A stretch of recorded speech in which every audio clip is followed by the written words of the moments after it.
abin da ba ji daɗi ba shine wannan abu da ya faru. Menene na cewa har aka yi zuwa ga muƙabala? Menene na cewa har aka yi zuwa ga tutse? Wannan abun duk wanda ya ce daidai yake da lamarin Abdul Jabbar bai kyauta ba. Mu abin da muka fahimta matsayarmu da kyau, kowa ya sani, matsayarmu da kyau akan wannan lamarin. Mu mun ɗauka cewa kutun gwila ne da wasu da suke da alaka da gwamnati da kuma suke da madafin iko a guraren da ke da alaka da musulunci, sun kasa kada mu da hujjar qala Allahu qala Rasulullahi sallallahu alaihi wasallama, sai suke so su yi amfani da damar su ta madafan iko su kai mu ƙasa. Don mun san ba da Malam Idris kawai ake ba, don mun san abinda da yawa za a iya ƙaƙaba mana a ce mana ba ma san manzon Allah sallallahu alaihi wasallama, a haɗa mu rigima da gwamnati kamar yadda suke so su haɗa shi rigima da gwamnati yanzu suna da yawa. Zuwa gaba idan wani ya zo ya ce annabi sallallahu alaihi wasallama bai san gaibu ba, sai a ce shi ma a masa tsiye, ya ci zarafin annabi sallallahu alaihi wasallama.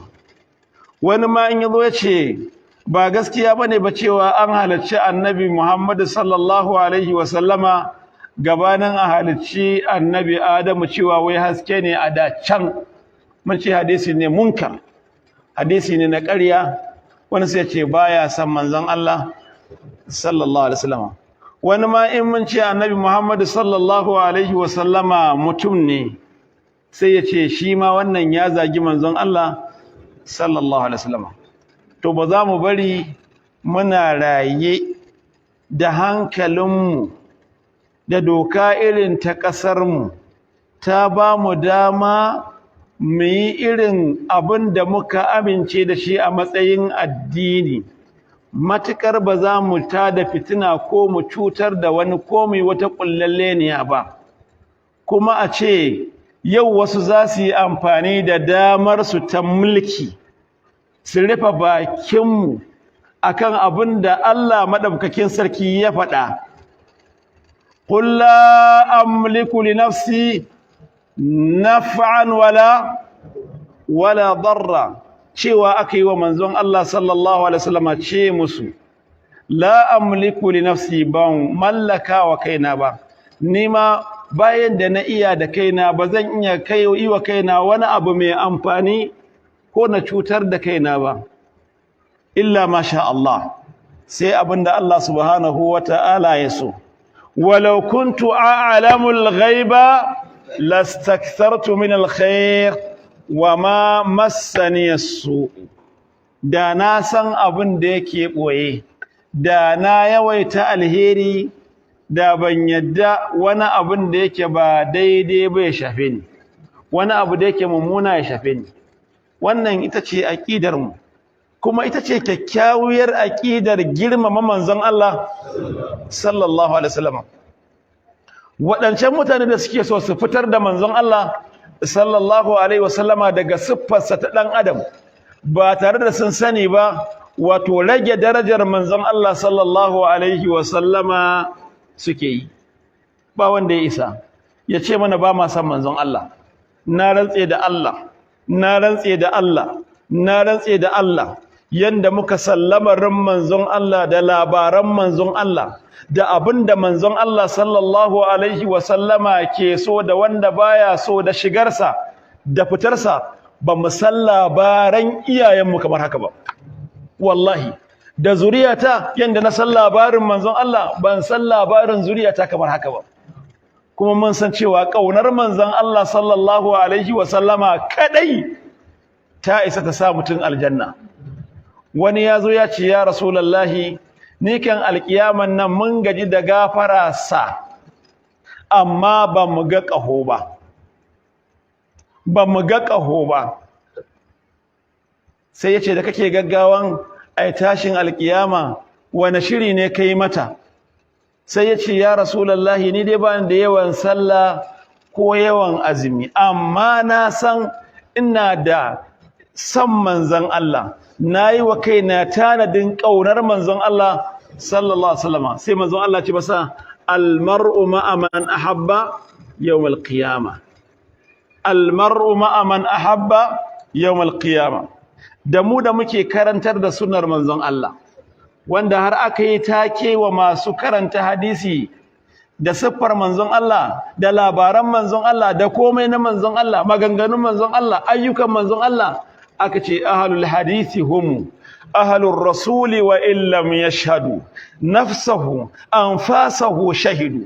Ahlul hadis, masana hadisan manzon Allah sallallahu alaihi wasallam, sune mutanen manzon Allah na gaskiya, ko da basu zauna tare da manzon Allah ba, amma wato karatunsu da iliminsu da zancensu da komai nasu ya kai su tsulum cikin zamanin manzon Allah sallallahu alaihi wasallam, sun fi sanin labaran manzon Allah ma sama da labaran da suke ciki yau.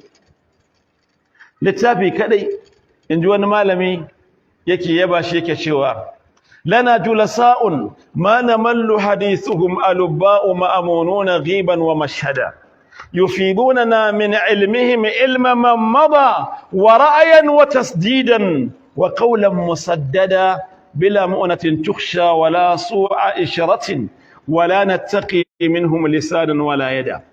littafi kawai in ka zamto kafin yawan yawa rayuwarka mafiya yawa karatu ne da leke-leke, ƙarshe wato gaba ɗaya sai ka zamto ka san abin da ke littafi sama da abin da ke kewaye da kai, balle wanda ke karanta hadisin manzon Allah. kullum zamu ce qala rasulullah sallallahu alaihi wasallam. mu da muke salatin sunna shine wanda Allah zai baka lada in kai, ba salatin bid'a ba. mu da ba ma ƙare ba ma cewa wani in ka mu mun ce ba za mu tsaya inda manzon Allah ya tsaya da mu, cewa man salla alayya salatan sallallahu alaihi biha ashra. wanda yayi salati daya wa manzon Allah, Allah zai masa 10, wanda yayi 10 Allah zai masa 100. ka yawaita ko ka karanta duk abin da kai Allah zai ninka maka sau 10. amma ba ma cewa wanda ya karanta yaqutul farida ko wanda ya karanta jawharatul kamal zai samu lada kaza. sai kaga wannan hankali zai karba, wancan kuma sai wani ya ce wai wa man tala jawharatul kamali sab'an yakunu sayyidul arsali والخلفاء الراشدون الأربعة ما دام ذاكرا لها بعد معه وذاك بالأجساد للأرواح وليس للمنكر من نجاة. الله يا سني wannan ita ce aqidar mu, kuma mun dauka cewa an rigaya an wuce gurin ne, amma sai yanzu wai zai zamto cewa hukuma ta shari'a ta jihar Bauchi wai ta rubuta ma wani dan ya ce ba a isti'ana da manzon Allah, wai zo ya me ni ma su turo mu ba a isti'aza da ba a istighatha da manzon Allah. billahi alladhi la ilaha illa huwa, sai ka samu dalilai cikin alqur'ani da sunnar manzon Allah sama da sau shurun mata masaki. duk wanda ya taba ka akan wani abu yi masa buji da kaca da raga shi ko mai sauki. ya kamata sani cewa akwai gurin tabawa, akwai gurin da ba a tabawa. babu ruwanmu ku zo ku yi APC ku yi PDP ku, ba ma magana akan ku akan munbari, ko ba haka ba.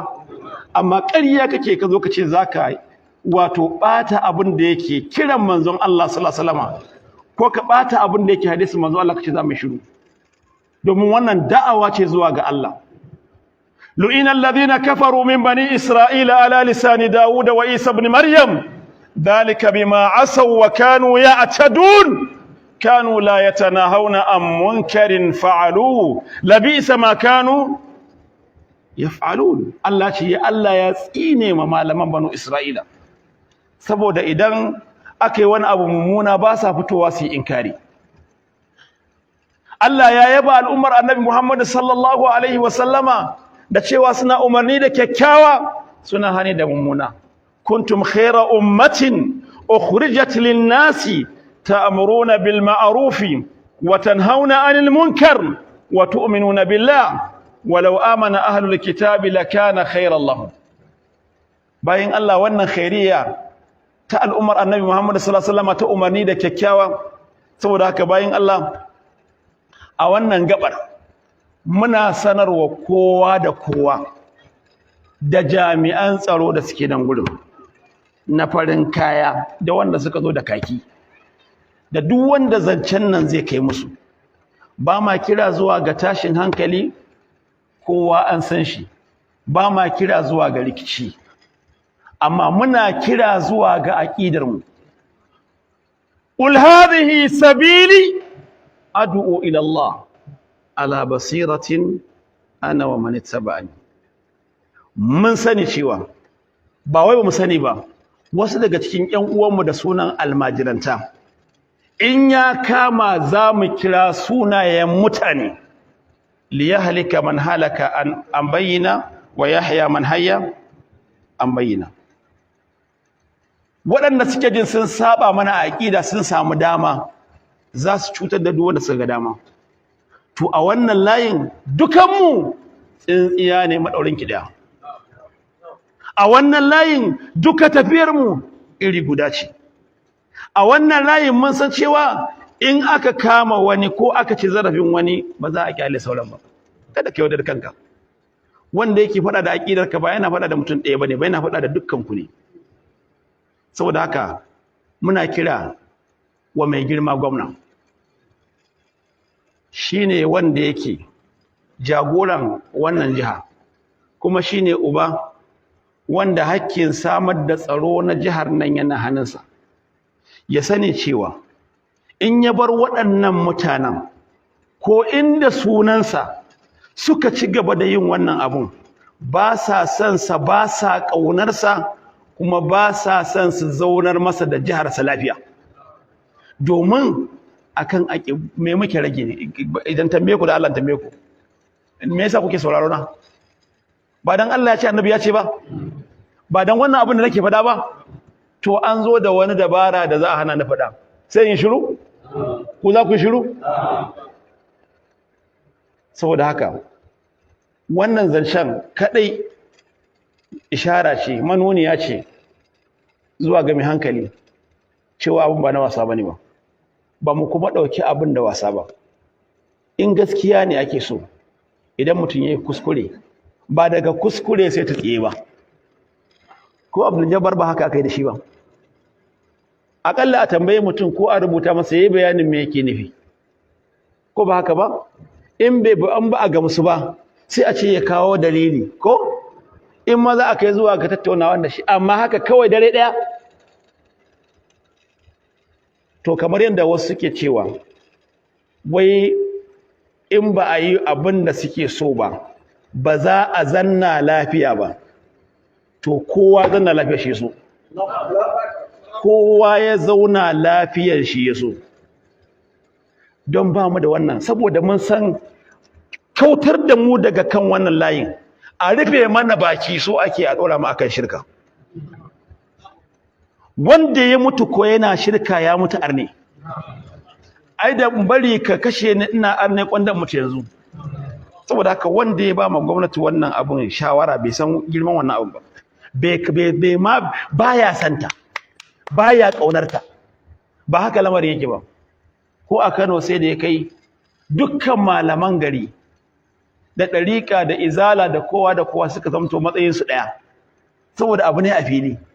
Amma nan gurin mun ce muna tare da abin da Dr. Idris Abdulaziz yake kira akai. Ita ce kuma aqidar mu. Ba mun faɗa da mu burge kowa ba, ko ba ga wani? Ko ai jiya na ji a cikin hudubar malam a karatun bada da cewa ake yi ma wai mu za mu wakilci gwallagari da malam Idris mu ni da malam Shayau. Misali ka fahimta, inda fushi ne sai in ce daga nan gurin ai bari mu yi fushi da su. Amma ba za mu yi fushi da su ga wata wala. Harka ce ta neman lada, harka ce ta aƙida, harka ce ta shirka da bid'a, harka ce ta musulunci da wani abin da yake koma bayansa. Saboda haka don Allah a bar mutane su kira zuwa ga abin da suka fahimce shi. Da yawa daga cikin wanda suke cikin gwamnati, yanzu misali Malam Nuhu Zaki, Alhaji Nuhu Zaki, ai ɗan izala ne ko? Ɗan izala ma izala mai ƙarfin inni, wannan kuma ita ce aƙidarsa. In ya gaya muku cewa ba haka bane ba gaskiya bane ba, kuma Allah ya saka masa da alheri. Mu wannan aqidar da yake kai abun yabo ne, kuma shi yasa za mu kaunace shi mu so shi, ba abun aibatawa bane ba, ba abun kushewa bane ba. Ita ce aqidata, ku ba. Saboda haka ba za mu zuga ku rigima da kowa ba, amma cewa muke yi wannan abun ba abun wasa bane ba. Kamar ka ce mana mai watsi da wani bangare ne na alqur'ani. Wa qul ud'uni astajib lakum, Allah na cewa in za ku kira ni za ku kira, ni zan amsa muku. Ya hana kiran kowa. Amman yujibul mutarra idza da'a wa yakshifu as-su' wa yaj'alukum khulafa' al-ard a ilahum ma Allah qalilan ma tadhakkarun. Inji Allah, amma yujibul mutarra, fada mun wanda yake wato amsa kiran mutumin da ke cikin kunci, wa yakshifu as-su', yake yaye masa abin da ya same shi na mummunan yanayi ko mummunan hali ko mummunan abu. Wa yaj'alukum khulafa al-ard, sai Allah ya ce a ilahum ma Allah, akwai wani mai iya hakan ba Allah ba? Akwai wanda ake kira ba Allah ba? Qalilan ma tadhakkarun, kadan na cikin mutane waɗanda suke me irin wannan fa shine kaman ka tsokale mu ka ci zarafin manzon Allah sallallahu alaihi wasallam. Irin wannan ka tsokale mu ka ci lamarin Qur'ani ko ka ci lamarin musulunci, wannan wasu great legends ne wanda ba a tsallakawa. Kai ma da aka turo ka dauki bayani na, ka sani cewa wannan ita ya kamata ta zamto aqidarka, don ba za ka dawwama a duniya ba, dan kai ma wata rana za ka mutu. In ka mutu Allah zai tambaye ka. Muna kira da a zauna lafiya, kar kowa ya rikici, kar kowa ya zage-zage, kar kowa ya daga hankalin kowa, amma dai kira zuwa ga abin da muka yi da shi, kamar yadda muke cewa la ilaha illallah muhammadur rasulullah, babu abin bautawa da gaskiya sai Allah. Duk wani abin da ake bautawa ƙarya ne, gumaka ƙarya ne, bautata ma wani abu Yesu, bautata ma Yesu ba daidai bane ba. Daukan wani abu wanda ba Allah ba, kamar da mu kore wannan abun. Hakan nan bayin Allah ba ma yadda da cewa wani na iya ba da wani abu in ba Allah ba. Ba wani mai iya. Qul lan yusibana illa ma kataba Allah huwa maulana wa ala Allah falyatawakkalul mutawakkilun. Bayin Allah, saboda haka muna fata da wannan za a isar ma hukuma cewa wannan abun su ji tsoron Allah. Yanzu nan aka kafa sabuwar gwamnati ko rantsar da ita ba abin da ya kamata su mai da hankali wajen yi wa al'umma aiki, su ƙarasa abin da suka fara. Za mu yi musu addu'a, za mu raka su da fatan alheri, za mu kira al'umma su yi masu biyayya, amma daga farawa a taɓa aƙidanmu ƙarya ne wallahi. Billahi allazi la ilaha illa huwa, ai tunda kuke ku toga na irin wannan hudba ba kuma salo na ba kenan. To amma wallahi akan wannan kadan ne, dan ba za a bari a halakar da mutane ba. Idan aka ja bakin mu aka shiru, ko shiru za ku yi, sai kuma abin da ka dora ku. Shi kuma mulki ba abu ne wanda kamar kujerar me aski ne, ka tashi wani ya zauna. Muna kyautata zato wa mai girma gwamna cewa ba hannunsa a ciki, muna kyautata zato cewa bai sani ba. In ko ya sani, to ji tsoron Allah, rigimar mu haddashi. Ba wannan kauce-kaucen muna yi ne saboda mu ba shi uzuri ba. Inda shi haddashi, in babu shi ban da shi. اللهم صل على محمد وعلى ال محمد كما صليت على ابراهيم وعلى ال ابراهيم انك حميد مجيد. Saboda haka idan aka ce za a yi, ina kira duk ku je ku shiga gurin. Za a dora mutane akan shirka sai a shiru, tunda suka sanar da cewa duk aje a cika gurin. Kar a yi zagi, kar a yi me hayaniya, kar a yi jayayya, kar a yi rikici. Haka ne, sai dai aka ja aya aka ja hadisi za mu yi kabara. Assalamu alaikum warahmatullahi